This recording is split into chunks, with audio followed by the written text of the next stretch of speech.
টাকার জন্য মাকে হত্যা, তারপর ডিপ ফ্রিজে মরদেহ রেখে দিয়েছিল ছেলে।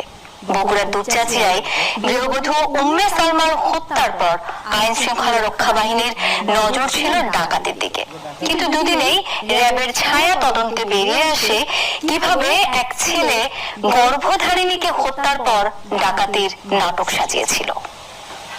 আমার যেন মনে হলো আমি ফ্রিজটা উঠেছিলাম, ফ্রিজ উঠানোর পরে দেখতেছিলাম বাসার ডিপ ফ্রিজ থেকে মায়ের মরদেহ উদ্ধারের আগে বাবা আর মামাদের সাথে নিয়ে মাকে খোঁজাখুঁজি করেছিল ছেলে সাদ্দিন আজিজুর রহমান। ফ্রিজ থেকে মরদেহ উদ্ধারের পর গণমাধ্যমের সামনে এভাবেই কেঁদে কেঁদে মায়ের মরদেহ উদ্ধারের বর্ণনা আর অপরাধীর শাস্তি দাবি করেছিল আলিম দ্বিতীয় বর্ষ পড়ুয়া এই তরুণ। দান করেন মাকে জান্নাত